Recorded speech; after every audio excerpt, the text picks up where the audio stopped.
Imagine this. You are back from your filmmaking journey. The recording took 2 weeks and you have over 2 terabytes of footage on a single drive. You plug it into your computer and there it is. 9 hours of raw material, unsorted, chaotic and full of potential. And then your mind goes blank. What now?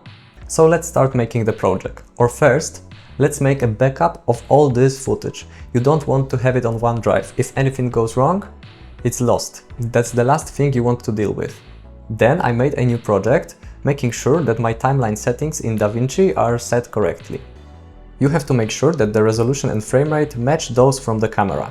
In my case, it was 4K and 24 FPS. And then, finally, it was time to start working on my B-roll footage. Of course, this workflow works with any kind of footage, I'm just showing you how I did it. First, I added all the files to the media pool and then just dumped them all on one big timeline. This timeline contained over 2000 separate clips. Some of them were epic and some were completely unusable. Now it was time to pick the ones that were usable. If your footage needs color grading, so is in any kind of raw format, it might be wise to add a color space transform node now.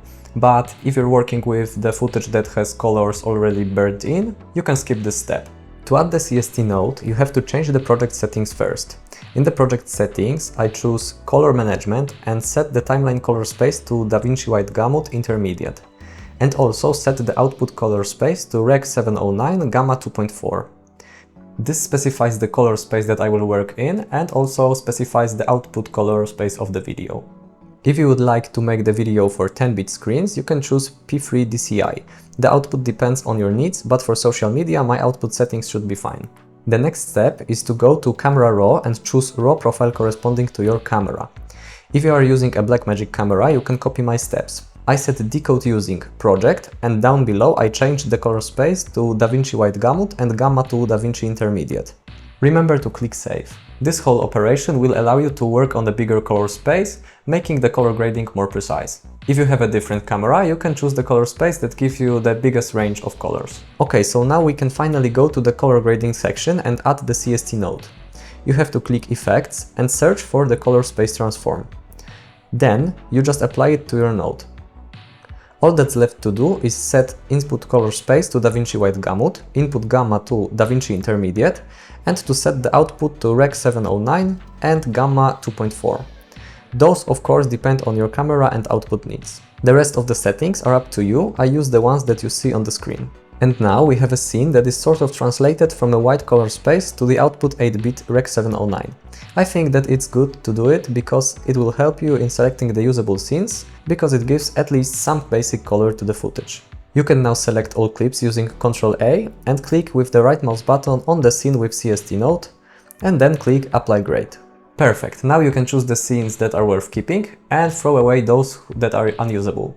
I recommend not to delete too many scenes now, just get rid of those that are technically bad, those where you failed to make a shot. After applying those basic colors, I started to go through the timeline and cutting the footage. I also created some bins in Media Pool because it will make the selection easier in the future. Then I just dragged and dropped the selected parts to the right bins. I also gave each clip a name that could be easily sorted later, dividing the footage into shots that were static, moving, slow-mo, zoomed and more. This helped me organize everything based on type of movement and purpose. In the process, I also gave the scenes some colorful flags that I used as a quality ranking. Basically, I divided it into 3 colors. Yellow is OK scene, green good scene, and pink is epic scene. It will help a ton later.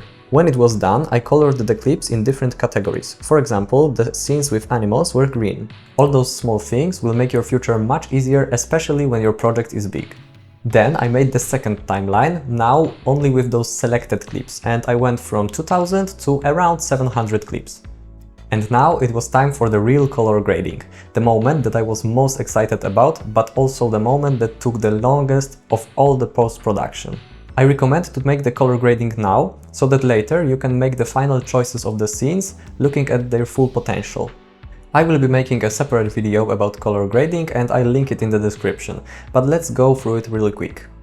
My main notes were color checker. During the trip I used the color checker passport video from Calibrite. It is definitely not necessary, but I was really happy that I had it, because it made the color grading much easier for me. If I had a few scenes from the same spot, but each was recorded with different exposure or lighting conditions, I could create a solid color base for all of them and then copy the rest of the nodes. It saved me a ton of time, I only had to do minor tweaks, mostly in contrast. The next node was contrast, making sure that the highlights and shadows are not clipped, but also that the image doesn't look too flat. Then I had a color node, where I increased saturation, sometimes added color boost or adjusted specific hues slightly. Other nodes were used for small fixes like mid-tone detail or temperature when it was needed. The color space transform node that I mentioned earlier is actually the last node in my grading pipeline. That's because I want to work on the white color space during all the grading steps and convert it to Rec 709 only at the very end. I didn't change the look too much because I wanted to achieve the realistic and natural look of my footage. I was really worried that I will get some digital and too saturated colors. After 3 weeks of color grading and many cups of coffee, I could finally proceed to the thing that I wanted to make from the start, establishing the main timeline of the video. I knew that this much footage will be sufficient for a few films, but I wanted to start with the longest one to feel my scenes better. And now it's your turn to be creative and choose order of the scenes, sequences and layout of your film. I knew that in my long film I wanted to show the journey how it was, so Ring Road and Westfjords. The footage was already kind of in order, I just reversed it, so it looked like we were traveling backwards. Okay, so the footage is sorted on the timeline. It gave me almost 500 clips in the final version. Now it's time for adding music. I chose the right music that fitted my film and started adjusting the scenes to match the rhythm and emotions. It was the final moment to correct the order of some clips. I recommend adding music before changing the length of your scenes, because probably the music will force it anyways. After adjusting the music, I made sure that my music clips are roughly the same volume, and also I made sure that the integrated volume of all the music is around -15 LUFS, just to be on the safe side. I'll get back to it later. Then I added the sound effects and focused on making them quiet enough to be more of a background noise behind the music. The music fits perfectly, the sound effects are great, and now we should make sure that our integrated volume levels are right. YouTube recommends an integrated loudness level of -14 LUFS.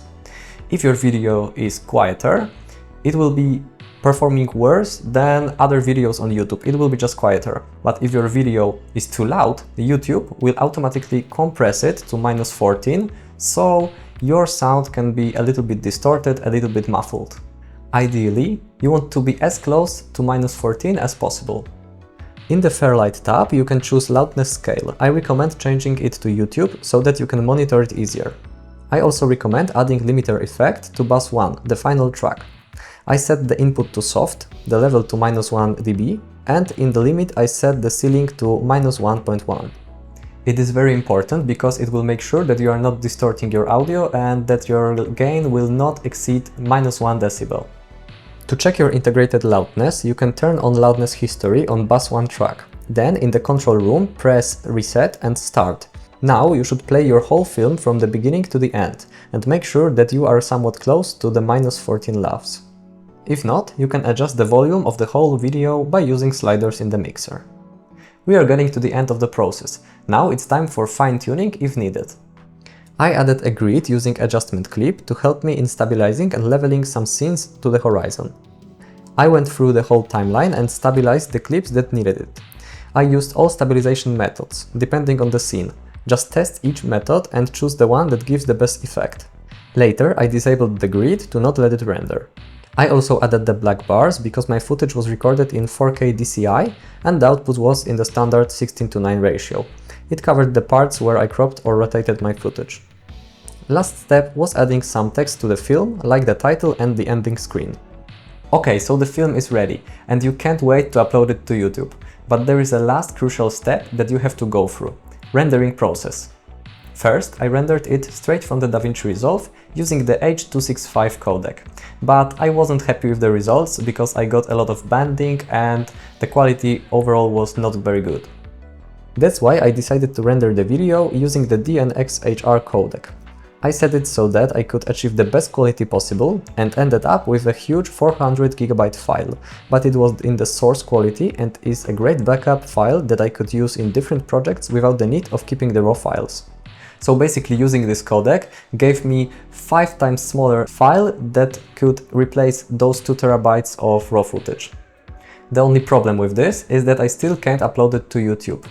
You have to now compress this file to recognized codec. I chose a free tool called Handbrake. There I had great control over the compression settings and I could use the X265 compression, so the one that uses the CPU and goes slowly frame by frame. This resulted in 25 hours of compression, but it was well worth it. I achieved 10 times smaller file with no visible quality loss whatsoever. Also remember that my video was over an hour long and it doesn't have to take that long for you. This whole post-production took over a month, but later I made next 5 cinematic films just in less than 2 weeks. I achieved it only because of the workflow that I created and all the minor aspects like flagging the clips or naming them in a specific way. I definitely recommend you to click here to check out my Cinematic Nature series from Iceland that was the base of today's video. There you can see how the workflow that I showed you works in practice. But now I would like to give you some tips that will make the whole process easier for you. The first and most important one: save your project as often as you can. It will save you a lot of anger and frustration when something goes wrong. Number 2, take breaks. I mean, really.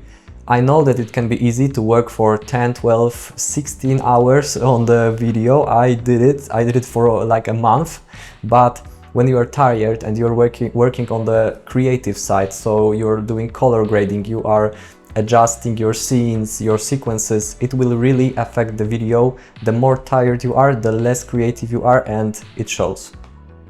Tip number 3, use a calibrated monitor, or at least check how your footage looks on a few monitors and your phone. The last thing that you want to see is when you publish your footage and it looks really bad because of your color shifted monitors. You can just mess up colors like this. Number 4, ask someone for an opinion about your film. You, as the creator, can get used to some problems that are in your footage, and someone that sees it for the first time can spot it in just split seconds. It will really help. I hope that this video helped you. Thanks for watching, and if you liked it, feel free to leave a like, comment and subscribe. If you would like to continue the journey, click here. My name is Kamil, and remember, let your films be shot by reality.